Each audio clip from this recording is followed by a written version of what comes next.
Hello everyone, welcome to the channel. તો આપ સૌ જાણો છો કે ડીવાયએસઓનું રિઝલ્ટ ડિક્લેર થઈ ગયું છે।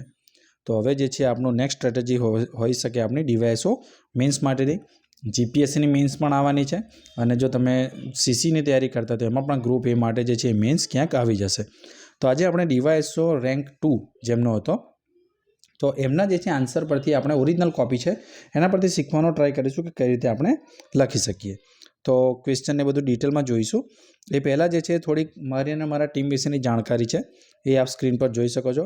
એક આપણું ગ્રુપ પણ છે જીપીએસસી ઇઝ ધ ફ્યુચર, એ જે છે લિંક તમને ડિસ્ક્રિપ્શન બોક્સમાં મળશે, તમે એમાં જોઈન કરી શકો છો। એક મેન્ટરશિપ પ્રોગ્રામ પણ આપણો ચાલે છે, 800 રૂપીસ પર મંથ એનો આપણે ચાર્જ છે, જેમાં ડેલી પ્રેક્ટિસ ક્વેશ્ચન તમને આપવામાં આવે છે, ડેલી એનું ઇવોલ્યુશન જે છે કરી આપવામાં આવે છે। 1-to-1 જે છે તમે મારી સાથે અને જે છે અધર કોઈ તમને વાત કરવા માંગતા હોય મેન્ટર સાથે તો વાત કરી શકશો, બરાબર છે। તો શરૂ કરીએ। તો ક્વેશ્ચન છે કે બંધારણના 73માં અને 74માં સુધારાઓ એમના મુખ્ય હેતુઓ સાર્થક કરવામાં કેટલા અંશે સફળ થયા છે, તેનું વિવેચનાત્મક મૂલ્યાંકન કરો। તો 73માં અને 74માં સુધારા વિશે લખવાનું છે અને એનું વિવેચનાત્મક મૂલ્યાંકન એટલે કે એનું ક્રિટિકલી ઇવોલ્યુશન કરવાનું છે, એટલે એના પક્ષમાં વિપક્ષમાં બંને લખવું પડે। તો જેમણે લખ્યું છે કે 73માં અને 74માં બંધારણીય સુધારામાં 92-93માં લાવવામાં આવ્યો હતો, જે લોકશાહી મજબૂત કરવાનો એનો પ્રયત્ન હતો, બરાબર છે। ત્યારબાદ એ સફળ થયા છે એના માટે એમણે લખ્યું છે કે ગ્રામ સભાનું જે છે નિર્માણ કરવામાં આવ્યું, યોજનાઓના જે છે લાભાર્થીઓ એના દ્વારા શોધવામાં આવ્યા, ત્યારબાદ જે છે એ લોકશાહીમાં ભાગીદારી વધી, રાજકીય જાગૃતિ વધી, પંચાયત અને મ્યુનિસિપલની જે ચૂંટણી પ્રક્રિયા જે છે નિયમિત થઈ। પહેલાં જે છે નિયમિત ઇલેક્શન નહોતા થતા, પણ જે છે એ આ સુધારાને લીધે નિયમિત ઇલેક્શન થયા। ગ્રામસભા જે છે મનરેગાનું ચેકિંગ કરે છે કે કેવું છે કે નહીં, એક ડિસ્ટ્રિક્ટ પ્લાનિંગ કમિટી જે છે એ બનાવવામાં આવી। તો આનાથી જે છે એક સમાવેશી વિકાસ તરફ જે છે એ આપણું જે છે આગળ વધ્યું। હજુ ઘણા પડકારો પણ છે, તો પડકારો પણ લખ્યા કે એક તો નાણાં પંચની જે છે નિમણૂક ઘણી જગ્યાએ કરવામાં આવી નથી। બીજું કે સ્ત્રીઓને જે અનામત આપવામાં આવ્યું છે એમાં સરપંચ પતિ, જો એના નીચે એમણે લાઇન પણ કરી છે કે એક સરપંચ પતિનો જે છે એ કોન્સેપ્ટ જોવા મળે છે। સ્થાનિક સ્વરની ચૂંટણીઓમાં જે સ્થાનિક મુદ્દાઓ કરતાં રાજકારણ જે છે એ વધારે હાવી રહેતું હોય છે। ત્યારબાદ જે છે એ અનુદાન ઉપર એટલે કે ગ્રાન્ટ ઉપર આધારિત હોય છે, પંચાયત અને મ્યુનિસિપલ કમિશનર જોડે જે છે એ ફંડની હંમેશા કમી હોય છે। તો એમણે કન્ક્લુઝન કર્યું કે સિક્કાની બે બાજુ જેવું છે કે એ જરૂરી છે અને સુધારા હજુ એમાં પણ જરૂરી છે। તો આ રીતે જો લખો તો તમે જો એમને 7 માર્ક મળ્યા છે, 10માંથી 7 માર્ક એટલે 70% તમારા માર્ક કહેવાય, જે બહુ સારા છે। બીજો એક ક્વેશ્ચન જોઈ લઈએ કે નાગરિક સમાજ એટલે કે સિવિલ સોસાયટી વહીવટી તંત્રને અસરકારક રીતે નિયંત્રિત કરે છે, ટૂંકમાં સમજાવો।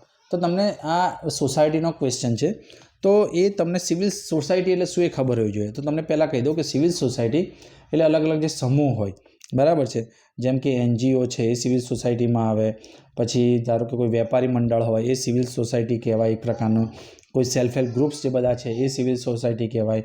તો એક જે કહેવાય કે એક આખું ગ્રુપ જે સમાજનું ગ્રુપ કહેવાય, કોઈ સમાજનું ગ્રુપ હોય એને સિવિલ સોસાયટી કહેવાય। તો આ રીતે જે છે એ બધા ગ્રુપ્સ જે હોય છે તો એ સિવિલ સોસાયટી કહેવાય। તો જે છે એમણે લખ્યું કે નાગરિક સમાજ બિન સરકારી સંગઠન જેમ કે એનજીઓ, બરાબર છે, જે નાગરિક સહાયતા જૂથ છે, પ્રેશર ગ્રુપ જે છે એ બધા વહીવટી તંત્રને અસરકારક રીતે નિયંત્રિત કરે છે। ત્યારબાદ એમણે લખ્યું કે એનજીઓનું ઉદાહરણ આપ્યું કે વિવિધ પીઆઈએલ પબ્લિક ઇન્ટરેસ્ટ લિટિગેશન। તો પીઆઈએલ જે છે એ એનજીઓ દ્વારા કરવામાં આવે છે, પર્યાવરણના અધિકારો માટે કરવામાં આવે છે, બાળકોના અધિકાર માટે કરવામાં આવે છે, બચપન બચાવો આંદોલન, જો એમણે એક્ઝામ્પલ આપ્યું બચપન બચાવો આંદોલન, કોઈ એક્ઝામ્પલ આપતા રહેવાનું, એ બાળકોના અધિકાર માટે કામ કરે છે, લોકશાહી માટે જે છે એ કામ કરે છે। તમે જોયું હશે સ્ટુડન્ટ એસોસિએશન કરીને એક છે, તો સ્ટુડન્ટ પાર્લામેન્ટ એસોસિએશન એવું કંઈક છે, તો એ જે છે એ યુવાનોને અથવા વિદ્યાર્થીઓને એમના હકોથી જે છે એ માહિતગાર કરાવે છે। ત્યારબાદ સ્વયં સહાયતા જૂથ એટલે કે સેલ્ફ હેલ્પ ગ્રુપ્સ જે છે એ પંચાયતમાં દખલગીરી એમની પોતાનું જે છે એ ઇનપુટ્સ આપે છે કે ભાઈ આવું કરો જેનાથી ફાયદા થાય। જ્ઞાતિ કે વ્યવસાય વિશે જેમ કે હોય છે, જેમ કે કોઈ જગ્યાએ ધારો કે કોઈ ટ્રક ડ્રાઈવર્સ હમણાં તમે જોયું હતું કે એ લોકો હડતાળ પર ઉતર્યા હતા, કેમ કે ભાઈ એના માટે કંઈક નિયમ લાવવામાં આવ્યો હતો કે કંઈક આકરી સજા થશે એક્સિડન્ટ થશે તો એમનું કહેવું હતું કે ભાઈ અમારા માટે તો જે છે આ જ કામ છે, તો સજા જે છે આટલી આકરી ના હોવી જોઈએ। તો એ જે છે એમણે એને અસર કરી કે વહીવટી તંત્રએ પોતાનો નિર્ણય પાછો લીધો।